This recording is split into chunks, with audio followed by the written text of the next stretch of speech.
Hi, I'm Trevor, also known as TrevTutor, and this is the first episode of TrevTalks. I figured I'd start by talking a little bit about my academic history, since many of you have been following the channel for quite a while, and some of you are very new and might want to know how I got into all of this, what my plans were at the time, how they changed, and what I've ended up doing.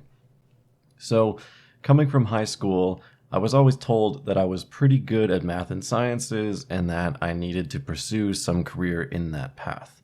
So, when I started university in 2011, I had an original plan of doing this thing called actuarial science. In other words, it's like dealing with insurance rates for properties or deaths or things like that. And for my first 2 semesters, I was on track to doing that. I was taking your typical courses like Calculus 1, Calculus 2, some basic programming, some economics, some intro statistics. And what I realized at the time was that I had a bit of an ego coming from high school.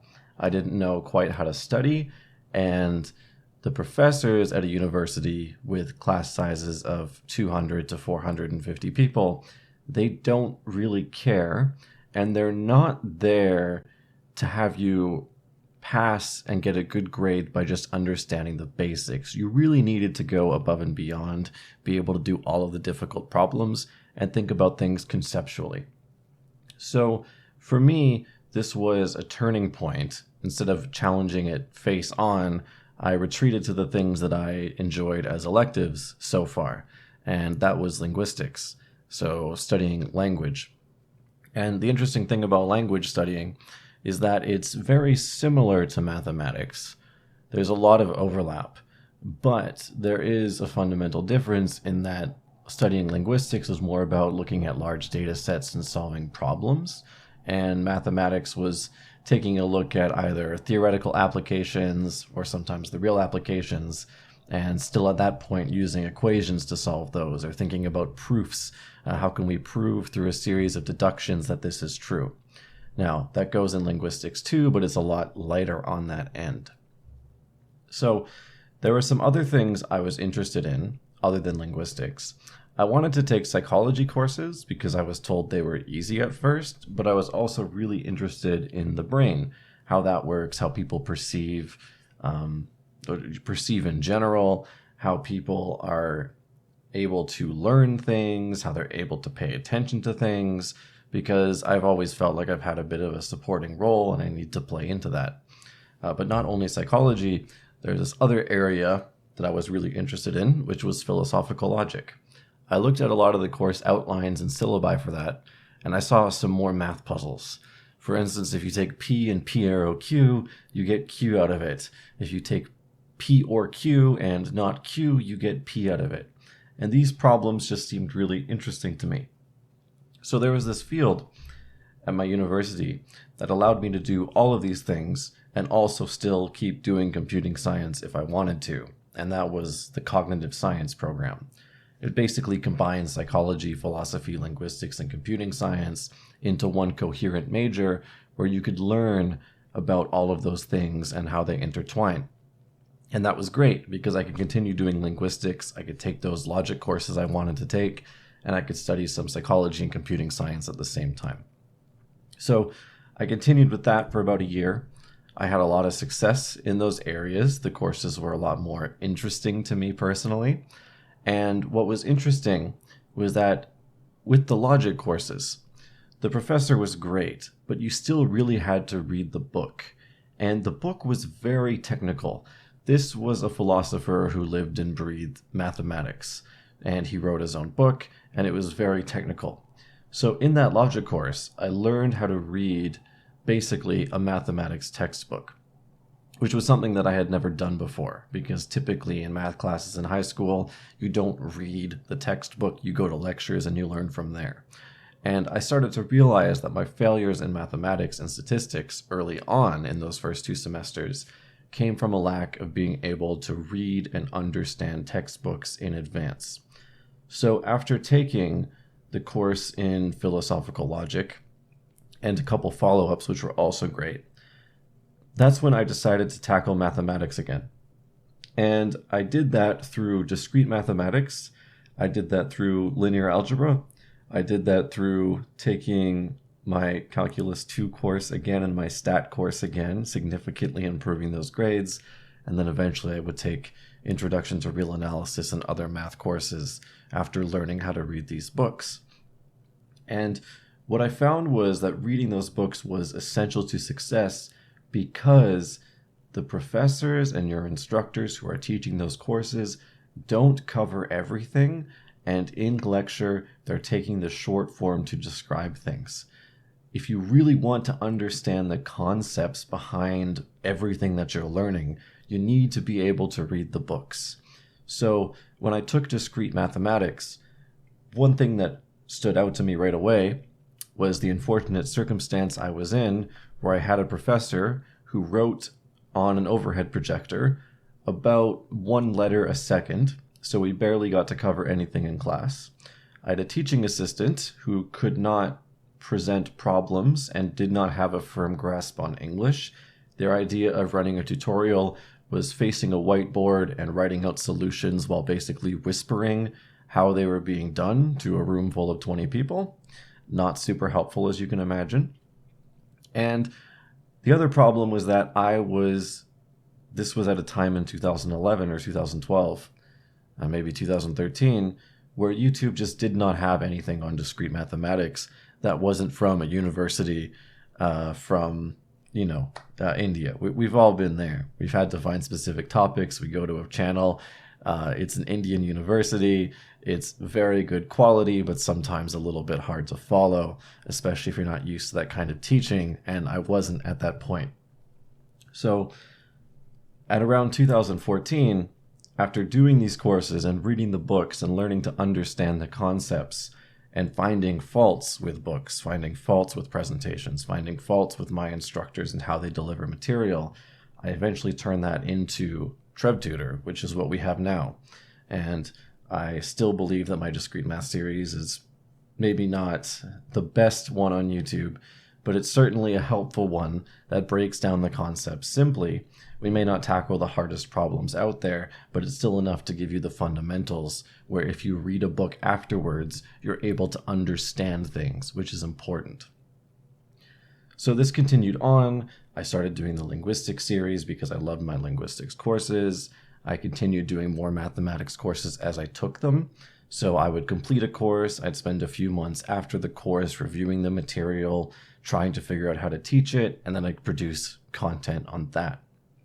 So this continued up until about 2016 when I graduated from my undergraduate. I got my bachelor's in cognitive science after taking math courses as electives, doing some computing science, but mostly focusing on linguistics and philosophical logic, and a bit of psychology that was necessary, mostly in biopsychology because I find that sort of neuroscience a lot more interesting than stuff like social psychology. That's what I found. So in the period starting at 2016, I was invited to the master's program in linguistics at my university. And I would do this for about 3 years. I wasn't quite sure what I wanted to do, but a professor came up and said, you should do the master's program. So, I just say yes. I don't know what I want to do, so I do it. I have a great time, very stressful over 3 years. I didn't quite get to do anything mathematical in that time. I focused more on experimental methodologies with understanding how people parse sentences and how much they agree with them and how well they comprehend them and how well they're able to read a sentence using their eyes when difficulties come up.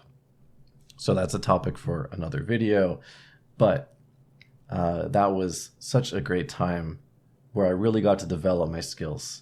And that is also when I started becoming a teaching assistant. Now, at this point, I'd done YouTube for about 3 years, which was fantastic because it gave me a pretty decent edge going into tutorials. I knew how to teach some of the basic things because I had practice. The only thing I really needed to do was adjust to teaching people in person rather than online. And what this often means is taking a 15-minute lesson and expanding it to be 30 to 40 minutes long to field questions that are live, to field confusions that are live, to give extra examples when people are unsure of what's happening. And That was a bit of a difficult jump, but I had a lot of fun TAing for a couple of years. And during that time, because I was doing so much work, I couldn't really produce as much content for YouTube, which is why the content has been being produced very sparingly in the past 5 years. Now, well, I finished my master's in 2019, so why did the content still not come that fast? After graduating with my master's and even during my master's degree, I started teaching real full courses at the university in linguistics. So I do an introduction to linguistics course. I did semantics, which is very mathematical in nature. I did some grammar courses, some other word-based courses, and it's been a lot of fun, but it's a lot of work. And the interesting thing about this is as I jump between YouTube and teaching in real life, there are so many differences that it's hard for me to say that one improves the other directly or vice versa. But there are some similarities I've found. And that is, you don't need to actually produce a long lecture to get ideas across. You don't need to give lots of examples to give an idea across. You only need to take a concept, explain it as simply as possibly, and let people work through things on their own, which is something difficult that to do on YouTube. It's hard for me to produce a video and say, okay, I'm going to explain this. Now I'm going to give you 10 minutes to try these problems. We'll reconvene, and then if you have any confusions, we'll go over them. Because that's something that you can do in lecture. You can give them a simple explanation, you can give them some problems from easy to hard, then you can go over things and move on. So at this point in time, over the next 4 months, I'm not teaching, so I'll be producing YouTube content again. I will also be working on my website, TrevTutor.com, which are more full-length courses with practice exercises, pictures, text lectures, short-form video lectures that are much more in style with how I actually want to teach. Things I've found effective over the years, which is explain that concept simply, give a couple examples, then give some practice problems ranging from easy to hard that you can work through, and then get full solutions and feedback from. So that's my plan for the next little bit of time. Overall, in terms of my university experience, I think a lot of it does help, of course. Being university educated gives you a different kind of edge over other people, because university isn't necessarily about learning a bunch of material and applying it to real life. It's really about a series of rude awakenings where you realize that in order to be self-sufficient and succeed, you have to take initiative on your own. You have to tackle the things you don't want to tackle, which is how to read a technical paper, how to write something technical, how to read and understand complicated materials, how to take those complicated materials and narrow them down and reduce them to something really simple. And that's something you don't really get to do that much outside of academia, but in your university or college experience, you'll have plenty of time to do this. You'll have plenty of opportunities to do these things. So, university overall has been just a wonderful experience. Teaching on YouTube has been a wonderful experience. And I think doing both of those things side by side have given me a lot more success in terms of actually understanding material, conveying material, and being a better communicator. So overall, if you're going to take anything out of this, which this has been a series of ramblings for this first talk. Listen, the podcast thing is new to me. We'll get through it at some point. We'll figure it out. But if you're going to take anything away from this, I think you should understand that your path through university is going to change. You're going to face difficulties, and you're either going to retreat for them or you're going to push through. But regardless, you're going to have to learn difficult skills. You're going to have to overcome those difficult challenges in order to make progress. And sometimes the path that you want to take even after you graduate is going to be uncertain. Don't say no to opportunities. If someone wants you to continue into graduate school and you're unsure, you might as well do it. There are some good experiences there. Learning to teach, learning how to communicate with others, learning how to answer questions is such a valuable tool, not only in academia, but in the real world. And you'll get opportunities in university that you won't get anywhere else. And I couldn't be more thankful for that. So, as the first podcast, this has been a series of ramblings. We'll have more structure in the future, but I figured I just wanted to give a little bit more information about myself, what I've done, why I'm here, and what we're going to do in the future. So if you have any topics or questions you want me to answer, feel free to put them in the comments down in this video, and I'll be happy to tackle them at some point.